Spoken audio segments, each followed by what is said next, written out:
a promise made where no one watched.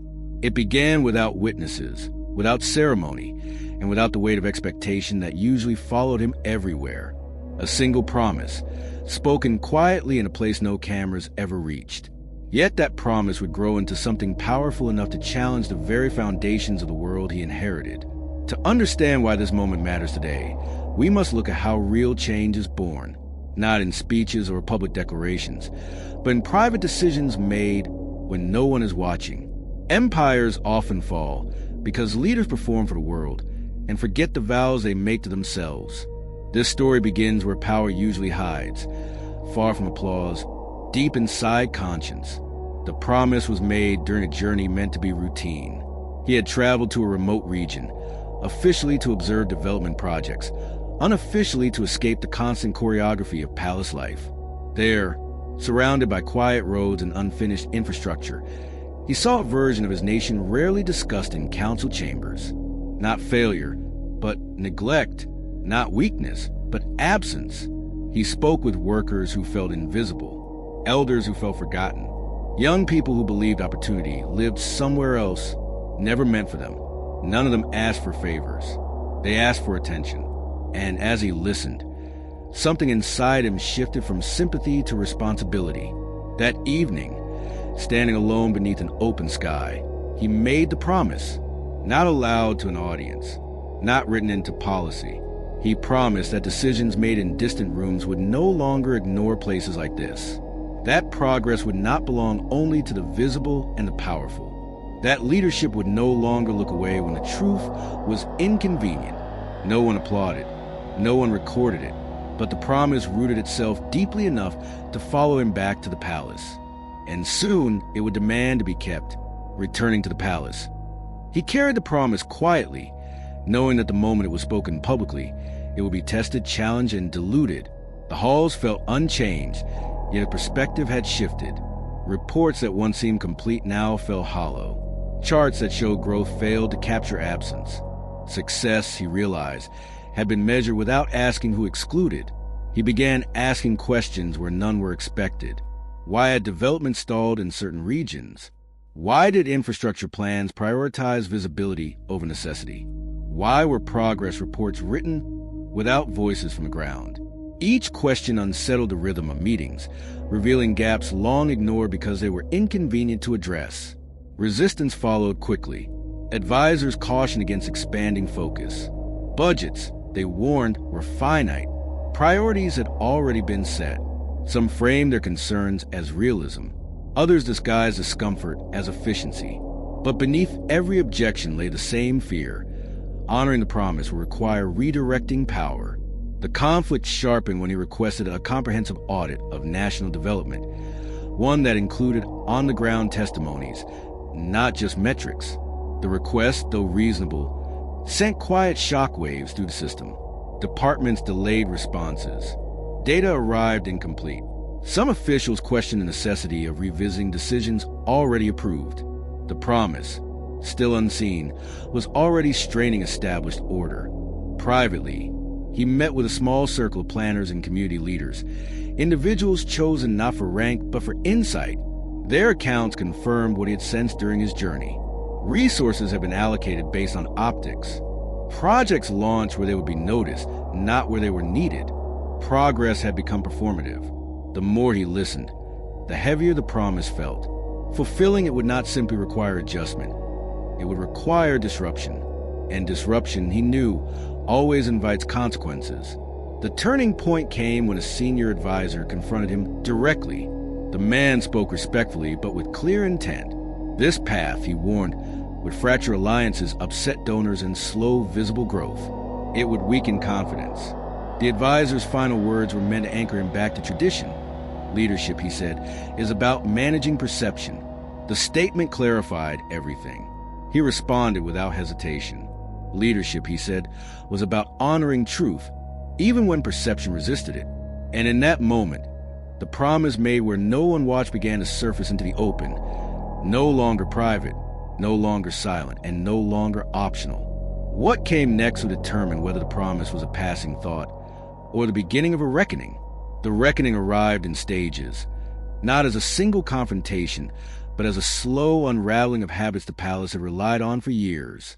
He initiated changes that seemed modest on the surface: revised reporting standards, direct consultations with regional leaders, mandatory field reviews before approvals. But each adjustment weakened the old system's ability to hide behind polished summaries. The resistance hardened. Departments accustomed to autonomy pushed back. Senior officials questioned his involvement in operational detail, suggesting his focus belonged on diplomacy and ceremonial leadership. Some framed their objections as concern for efficiency. Others warned of confusion, delays, and mixed signals. But beneath every argument was a shared discomfort. The promise he carried threatened to expose complacency. The conflict intensified when preliminary findings from the audit surfaced. They confirmed disparities too stark to ignore. Entire regions have been systematically overlooked, not through malice, but through momentum. Decisions repeated because they were easier than reassessment. The palace, built to Project Progress, had quietly tolerated imbalance. When he presented the findings to the council, the room reacted with restrained defensiveness. Some elders dismissed the data as incomplete. Others insisted that uneven development was inevitable. A few questioned his motives, suggesting personal attachment had clouded his judgment. The promise, now visible, had become controversial. He listened patiently, then redirected the conversation. He spoke not of blame, but of responsibility, of leadership that corrected course rather than defended error, of progress that meant nothing if it could not be shared. His words were calm, but their implication was clear. Ignoring the findings was no longer acceptable. The turning point came when he announced a pilot initiative, targeted investment into the regions previously overlooked, funded by reallocating resources from high-visibility projects. The decision stunned the council. It challenged priorities long considered untouchable. It transformed the promise into policy. Criticism followed immediately. Media speculation surged. Allies questioned strategy.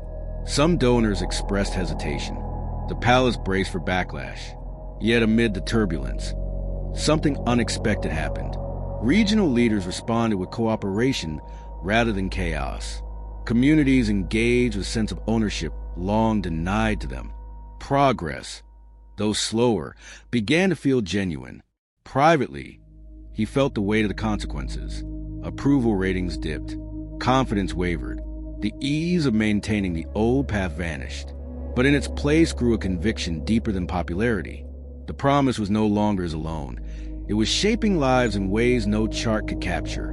Still, the hardest test remained. If the initiative failed, it would confirm every warning issued against him.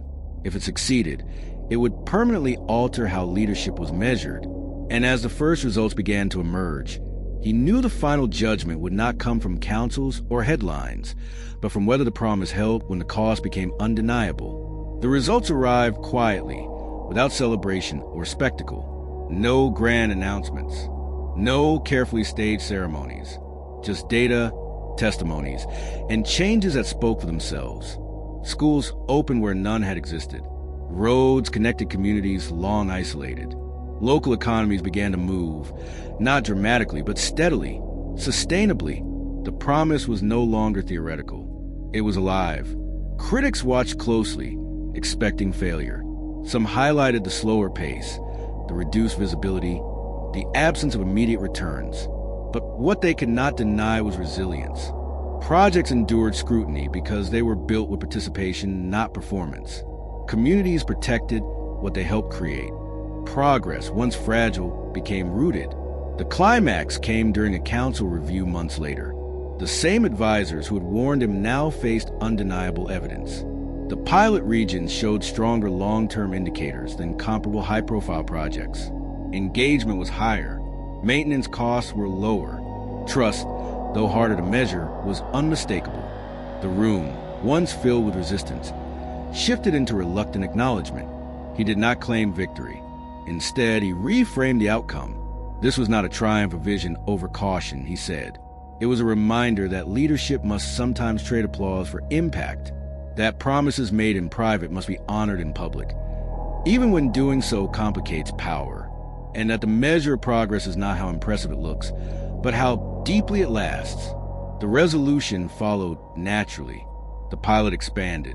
Reporting standards changed permanently. Field voices became part of decision-making. The palace did not lose authority. It gained credibility. Slowly, the culture adjusted, learning that truth did not weaken leadership. It strengthened it. Later that evening, he returned to the same quiet place where the promise had first been made. The sky looked no different. The silence felt familiar. But he was no longer carrying the promise alone. It had become embedded in policy, in practice, in expectation. He understood then that the most powerful commitments are not those sworn before the world, but those honored when the world isn't watching anymore. Sometimes the smallest shift in perspective becomes the beginning of a new future.